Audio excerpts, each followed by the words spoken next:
Olá a todos, estamos aqui reunidos pelo III na sala 2 do Instituto do Coração, Hospital das Clínicas, Faculdade de Medicina da USP.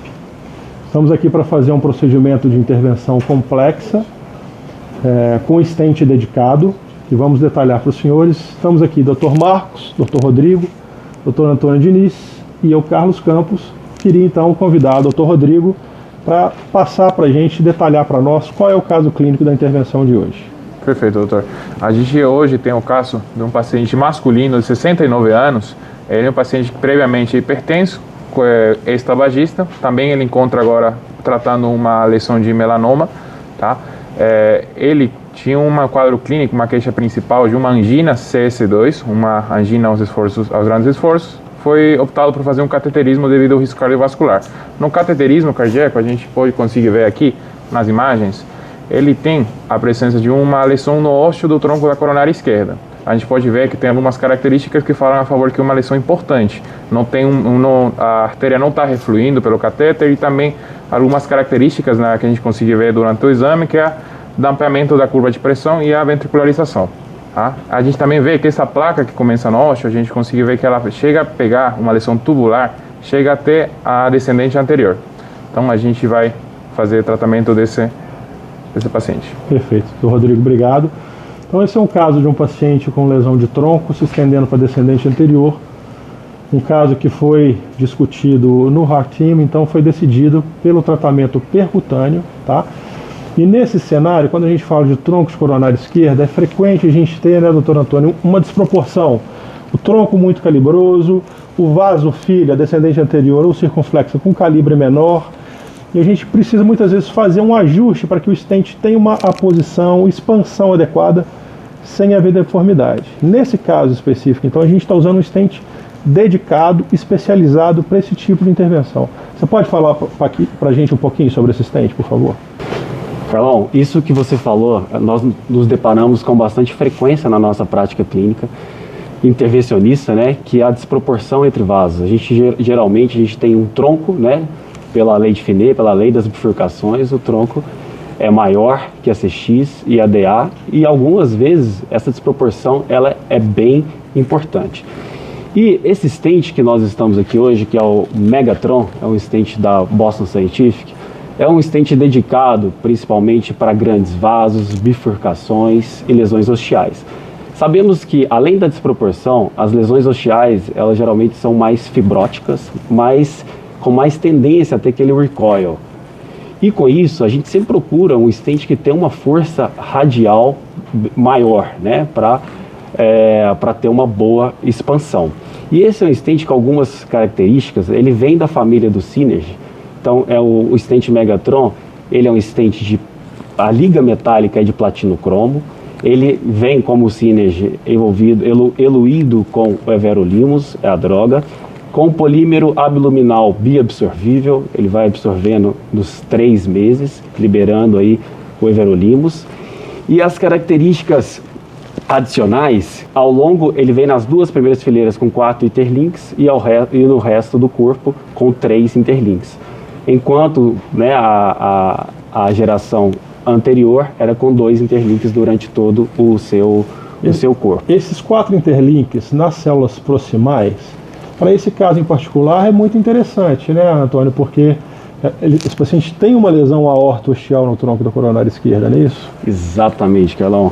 Então, esse stent, as características desse stent, com essa força axial bem proximal, né, para o nosso caso, vai se encaixar muito bem.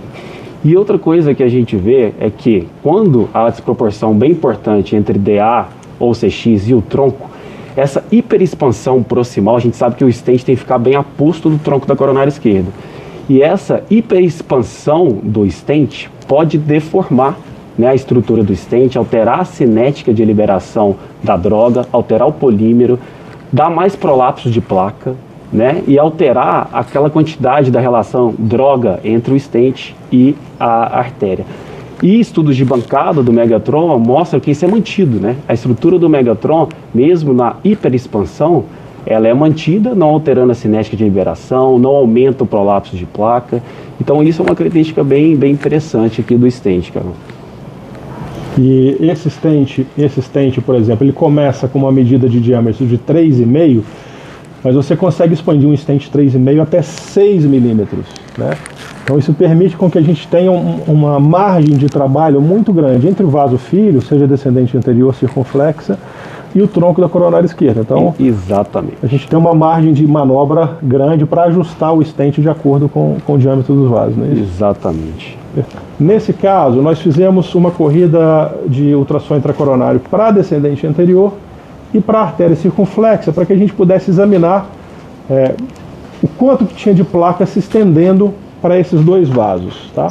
Para descendente anterior, a gente tem no ósteo terço proximal um pouco de carga de placa, mas a maior carga de placa é no ósteo da descendente anterior, bem no polígono de confluência, onde a gente tem bastante uma calcificação quase que circunferencial. A gente vê mais do que 3 quadrantes da descendente anterior com cálcio, e a descendente anterior tem uma placa no ósteo terço proximal, tem uma placa hipoecogênica, tá? Com uma luz adequada, mas a placa se estendendo até o tronco. Então a gente resolveu avaliar implantar o stent do tronco para a descendente anterior, mas para a parte mais proximal da descendente anterior, sendo que o ósseo ainda tem um pouco de placa. O tronco da coronária esquerda, a gente pode observar aqui também uma placa hipoecogênica, tá? A placa hipoecogênica é o componente lipídico, então uma placa no tronco predominantemente lipídica, se estendendo em toda a extensão desse vaso, e a lesão mais grave é realmente a aorta ostial, onde a gente tem uma área luminal mínima de 5 milímetros quadrados. Então, uma lesão realmente grave no tronco da coronária esquerda, predominantemente placa hipoecogênica, lipídica, exceto uma calcificação pontual na bifurcação da descendente anterior com a circunflexa. Examinamos também a artéria circunflexa, e a artéria circunflexa não tem doença significativa. Essa artéria tem uma angulação bem importante. Quando a gente passou o ultrassom e a corda guia retificou essa angulação, mas a circunflexa, então, é uma artéria livre de doença. Então a nossa estratégia é implantar um stent do tronco, tá? Até a parte proximal da descendente anterior, tá? O tronco é um vaso com calibre de 4,5 milímetros de lâmina elástica externa, e a descendente anterior é um vaso de 3,5 milímetros. Então a ideia é colocar um stent 3,5 e fazendo a otimização proximal no tronco com balão 4,5. Então tratando do tronco para a parte proximal da descendente anterior e sendo uma estratégia de bifurcação provisional, a princípio sem a intenção de implantar stent na circunflexa. Perfeito. Além disso, Antônio, a gente tem essa calcificação pontual ali bem na bifurcação DA-CX. A extensão é pequena, mas é uma calcificação de mais de 3 quadrantes, né? Como é que você acha que seria adequado a gente preparar essa lesão antes de colocar o stent? Então, Carlão, diante de uma calcificação, a imagem intravascular nos ajuda e muito no planejamento do procedimento. Então, é uma calcificação, apesar de 3 quadrantes, ela tem o comprimento menor que 5 milímetros e o vaso é maior que 3,5, né? Então, eu falo que é uma calcificação focal, pontual, que eu começaria com balões dedicados. E nesse caso, nós temos disponível aqui um balão, que é um balão dedicado, um balão que tem aterótomos, né, na sua superfície, que é o Wolverine, e guiado pela imagem intravascular, nós escolhemos o Wolverine 3,5 para a gente começar o preparo dessa calcificação focal. Perfeito. Então vamos então começar com o preparo dessa lesão na descendente anterior. Então o Wolverine passou tranquilamente. Eu senti aqui um pouquinho de atrito no local, mas o Wolverine conseguiu cruzar a lesão. Uma dúvida que sempre aparece na nossa prática, quanto à pressão aqui desse balão do Wolverine. Conta pra gente como é que você faz na sua prática. Você usa pressão nominal ou você vai mais a mais alta pressão? Então eu procuro ir sempre alta pressão com o Wolverine, buscando causar uma fratura maior, né, nesse cálcio, tá? Então aqui, como você mencionou, a gente está indo com o Wolverine ajustado pelo diâmetro da DA, um Wolverine 3,5 e elevadas pressões, aí pelo menos 18 atmosferas. Perfeito. E aí, Carlão? Vamos aí? Bora? Bora. Então, dando seguimento ao nosso procedimento, vamos passar aqui o step by step do que foi feito.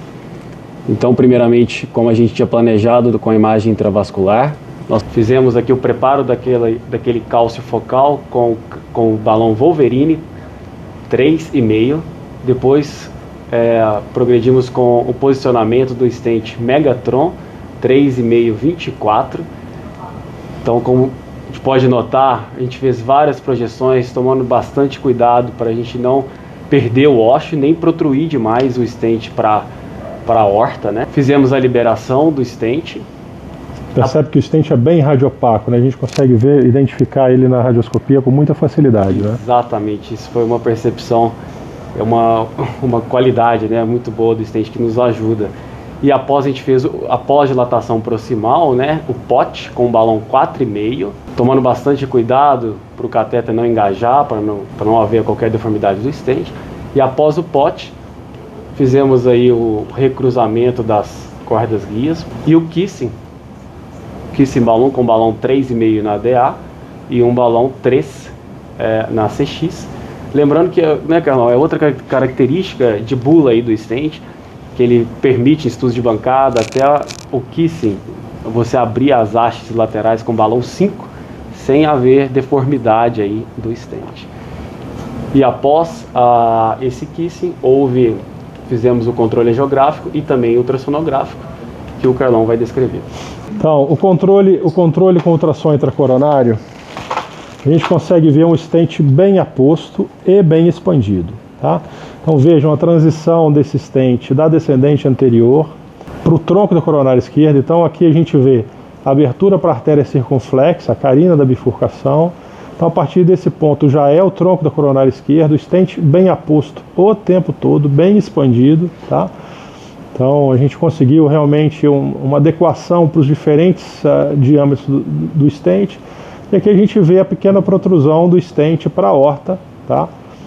Que foi a nossa estratégia para não perder o washout da coronária esquerda. Com relação à expansão, a gente teve uma área mínima do stent no tronco da coronária esquerda de 12,85. Pelo Excel acima de 10 a gente já está bem feliz, então a expansão do stent no tronco muito boa. O ponto na descendente anterior de menor área do stent foi no washout, naquela região da calcificação que a gente preparou com o Wolverine, mas ainda assim 8,9, 8,85 de área mínima do stent, mesmo no local do cálcio. Então uma área muito adequada também para a descendente anterior. E a gente consegue ver que depois do kiss a gente tem uma abertura muito ampla para a artéria circunflexa. Então com relação ao resultado do ultrassom intracoronário, o resultado realmente excelente. Com relação à angiografia, quer comentar para a gente, Antônio? Vocês podem notar a angiografia final. Então, um excelente resultado, né, angiográfico, ótimo. Fluxo time 3. Fluxo time 3. Não há mais dampeamento da pressão, ventricularização, há um refluxo de contraste bem adequado. Então, resultado muito bom, tanto pela angiografia, quanto pelo ultrassom intracoronário. Então é um design de stent, um stent dedicado para uma situação como essa. Cada dia mais frequente a gente abordar troncos coronária esquerda ou coronárias ectasiadas, né? Exato. E aqui a gente consegue fazer isso com muita precisão, né? Exatamente, Carlão. Acho que foi bem ilustrativo o caso. E ressaltando também que temos agora bem disponível e fácil o balão 6, né? Um balão não complacente 6.0, que lembrando que todas as medidas do Megatron, desde o 3,5 ao 5, chega ao diâmetro de 6. Né? Perfeito. Então a gente encerra aqui um caso, agradeço a todos a participação. Em nome do Triple I também agradeço o apoio institucional da Boston, que permitiu que a gente realizasse esse caso. Sigam conosco. Agradeço pela atenção. Obrigado. Obrigado.